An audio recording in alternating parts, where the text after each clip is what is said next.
Hey, everybody, welcome back to the Words of Life Daily Bible Reading. Today is day 140, and we're reading today from 1 Kings chapters 19 and 20, followed by Matthew chapter 10. Let's dive right in. 1 Kings chapter 19. Ahab told Jezebel all that Elijah had done, and how he had killed all the prophets with the sword. Then Jezebel sent a messenger to Elijah, saying, "So may the gods do to me, and more also, if I do not make your life as the life of one of them by this time tomorrow." Then he was afraid, and he arose and ran for his life, and came to Beersheba, which belongs to Judah, and left his servant there. But he himself went a day's journey into the wilderness, and came and sat down under a broom tree, and he asked that he might die, saying, "It is enough now, O Lord, take away my life, for I am no better than my fathers." And he lay down and slept under a broom tree. And behold, an angel touched him, and said to him, "Arise and eat." And he looked, and behold, there was at his head a cake baked on hot stones, and a jar of water. And he ate and drank, and lay down again. And the angel of the Lord came again a second time, and touched him, and said, "Arise and eat, for the journey is too great for you." And he arose, and ate and drank, and went in the strength of that food 40 days and 40 nights to Horeb, the mount of God. There he came to a cave, and lodged in it. And behold, the word of the Lord came to him, and he said to him, "What are you doing here, Elijah?" He said, "I have been very jealous for the Lord, the God of hosts. For the people of Israel have forsaken your covenant, thrown down your altars, and killed your prophets with the sword. And I, even I only, am left, and they seek my life to take it away."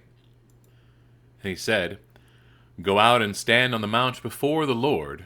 And behold, the Lord passed by, and a great and strong wind tore the mountains, and broke in pieces the rocks before the Lord. But the Lord was not in the wind.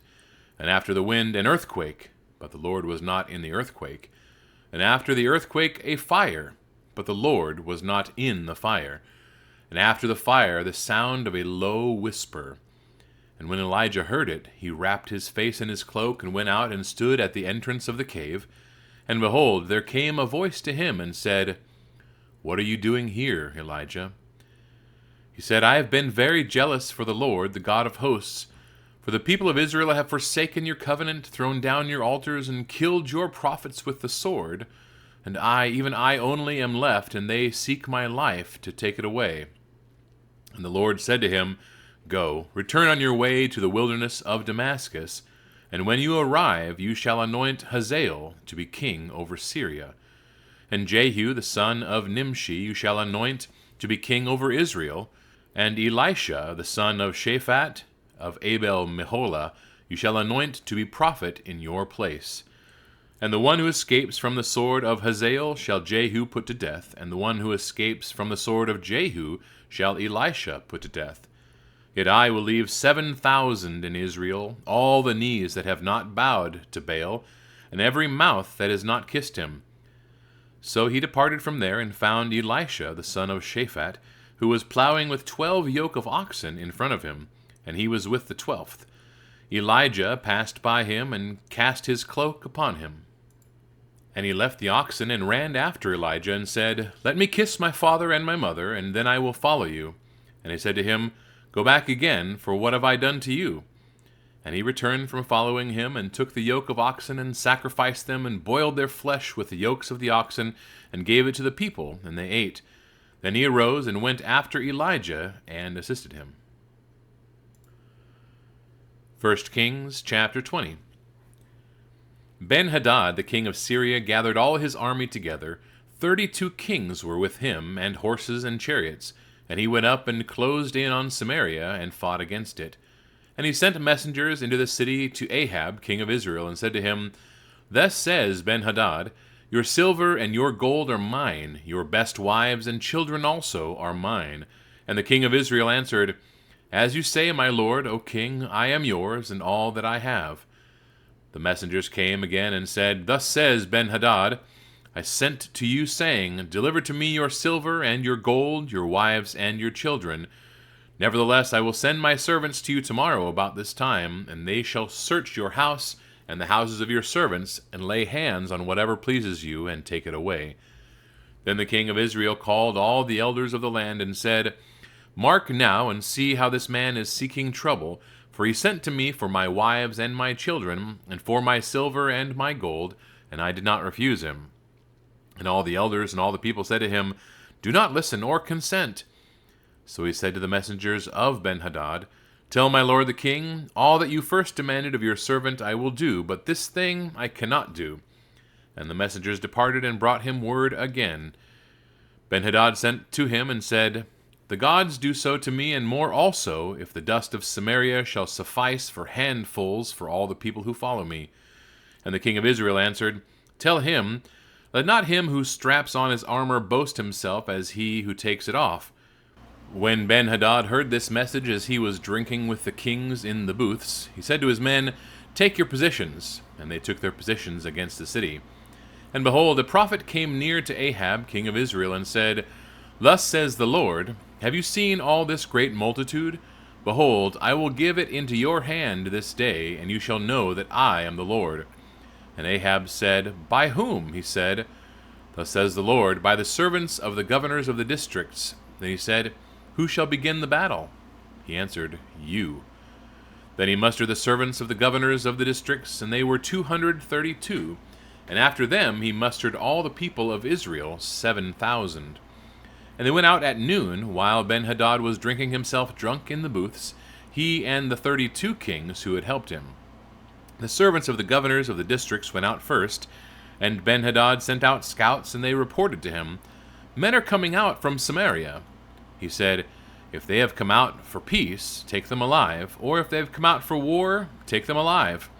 So these went out of the city, the servants of the governors of the districts, and the army that followed them, and each struck down his man. The Syrians fled, and Israel pursued them, but Benhadad, king of Syria, escaped on a horse with horsemen.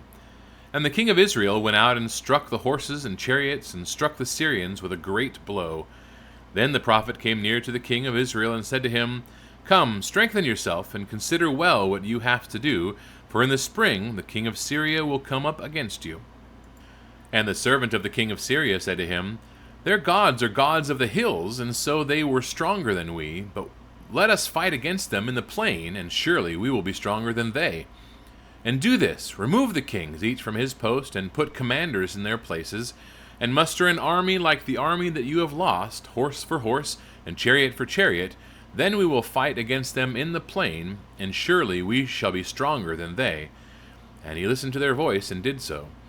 In the spring, Benhadad mustered the Syrians, and went up to Aphek to fight against Israel. And the people of Israel were mustered, and were provisioned, and went against them. The people of Israel encamped before them like 2 little flocks of goats, but the Syrians filled the country. And a man of God came near, and said to the king of Israel, Thus says the Lord, Because the Syrians have said, The Lord is a God of the hills, but he is not a God of the valleys, therefore I will give all this great multitude into your hand, and you shall know that I am the Lord. And they encamped opposite one another 7 days. Then on the 7th day the battle was joined, and the people of Israel struck down of the Syrians 100,000 foot soldiers in 1 day, and the rest fled into the city of Aphek. And the wall fell upon 27,000 men who were left. Benhadad also fled, and entered an inner chamber in the city. And his servants said to him, Behold now, we have heard that the kings of the house of Israel are merciful kings. Let us put sackcloth around our waists, and ropes on our heads, and go out to the king of Israel. Perhaps he will spare your life. So they tied sackcloth around their waists, and put ropes on their heads, and went to the king of Israel, and said, Your servant Benhadad says, Please, let me live. And he said, Does he still live? He is my brother. Now the men were watching for a sign, and they quickly took it up from him, and said, Yes, your brother Benhadad. Then he said, Go and bring him. Then Benhadad came out to him, and he caused him to come up into the chariot. And Benhadad said to him, The cities that my father took from your father I will restore, and you may establish bazaars for yourself in Damascus, as my father did in Samaria. And Ahab said, I will let you go on these terms. So he made a covenant with him, and let him go. And a certain man of the sons of the prophets said to his fellow at the command of the Lord, Strike me, please. But the man refused to strike him.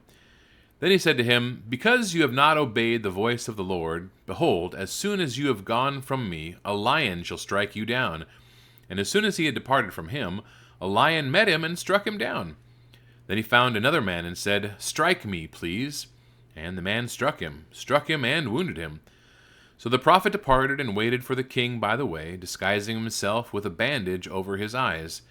And as the king passed, he cried to the king and said, Your servant went out into the midst of the battle, and behold, a soldier turned and brought a man to me and said, Guard this man. If by any means he is missing, your life shall be for his life, or else you shall pay a talent of silver. And as your servant was busy here and there, he was gone. The king of Israel said to him, So shall your judgment be. You yourself have decided it. Then he turned to take the bandage away from his eyes, and the king of Israel recognized him as one of the prophets. And he said to him, Thus says the Lord, Because you have let go out of your hand the man whom I have devoted to destruction, therefore your life shall be for his life, and your people for his people. And the king of Israel went to his house vexed and sullen, and came to Samaria. The book of Matthew, chapter 10. And he called to him his 12 disciples, and gave them authority over unclean spirits, to cast them out, and to heal every disease and every affliction. The names of the 12 apostles are these: first, Simon, who is called Peter, and Andrew his brother, James the son of Zebedee, and John his brother, Philip and Bartholomew, Thomas and Matthew the tax collector, James the son of Alphaeus, and Thaddeus, Simon the zealot, and Judas Iscariot, who betrayed him. These 12 Jesus sent out, instructing them, Go nowhere among the Gentiles, and enter no town of the Samaritans, but go rather to the lost sheep of the house of Israel, and proclaim as you go, saying, The kingdom of heaven is at hand. Heal the sick, raise the dead, cleanse lepers, cast out demons. You received without paying, give without pay. Acquire no gold or silver or copper for your belts, no bag for your journey, or 2 tunics or sandals or a staff, for the laborer deserves his food. In whatever town or village you enter, find out who is worthy in it, and stay there until you depart. As you enter the house, greet it, and if the house is worthy, let your peace come upon it. But if it is not worthy, let your peace return to you. And if anyone will not receive you or listen to your words, shake off the dust from your feet when you leave that house or town. Truly, I say to you, it will be more bearable on the day of judgment for the land of Sodom and Gomorrah than for that town. Behold, I am sending you out as sheep in the midst of wolves. So be wise as serpents and innocent as doves. Beware of men, for they will deliver you over to courts and flog you in their synagogues, and you will be dragged before governors and kings for my sake, to bear witness before them and the Gentiles. When they deliver you over, do not be anxious how you are to speak or what you are to say, for what you are to say will be given to you in that hour.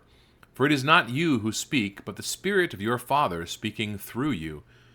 Brother will deliver brother over to death, and the father his child, and children will rise against parents and have them put to death, and you will be hated by all for my name's sake. But the one who endures to the end will be saved. When they persecute you in one town, flee to the next, for truly, I say to you, you will not have gone through all the towns of Israel before the Son of Man comes. A disciple is not above his teacher, nor a servant above his master. It is enough for the disciple to be like his teacher, and the servant like his master. If they have called the master of the house Beelzebul, how much more will they malign those of his household? So have no fear of them, for nothing is covered that will not be revealed, or hidden that will not be known. What I tell you in the dark, say in the light, and what you hear whispered, proclaim on the housetops. And do not fear those who kill the body, but cannot kill the soul. Rather fear him who can destroy both soul and body in hell. Are not 2 sparrows sold for a penny? And not one of them will fall to the ground apart from your Father? But even the hairs of your head are all numbered. Fear not, therefore. You are of more value than many sparrows. So everyone who acknowledges me before men, I also will acknowledge before my Father who is in heaven. But whoever denies me before men, I will also deny before my Father who is in heaven. Do not think that I have come to bring peace to the earth. I have not come to bring peace, but a sword. For I have come to set a man against his father, and a daughter against her mother, and a daughter-in-law against her mother-in-law, and a person's enemies will be those of his own household. Whoever loves father or mother more than me is not worthy of me, and whoever loves son or daughter more than me is not worthy of me. And whoever does not take his cross and follow me is not worthy of me. Whoever finds his life will lose it, and whoever loses his life for my sake will find it. Whoever receives you receives me, and whoever receives me receives him who sent me. The one who receives a prophet because he is a prophet will receive a prophet's reward, and the one who receives a righteous person because he is a righteous person will receive a righteous person's reward. And whoever gives one of these little ones even a cup of cold water because he is a disciple, truly I say to you, he will by no means lose his reward. All right, that wraps up our reading for today, everybody. Another very interesting read. We have the fleeing of Elijah from Jezebel. She must have been a piece of work, huh? And then God, lifting him up and giving him help. Were the 7,000 people that had not bent the knee, and of course his replacement, who will be Elisha. More of that to come tomorrow for sure. And then we have obviously an amazing read, mostly Jesus speaking in Matthew chapter 10, and lots of encouragement and warnings of hardship that we have to endure as Christians following him, all for the betterment of the kingdom. So God bless. We'll see you tomorrow.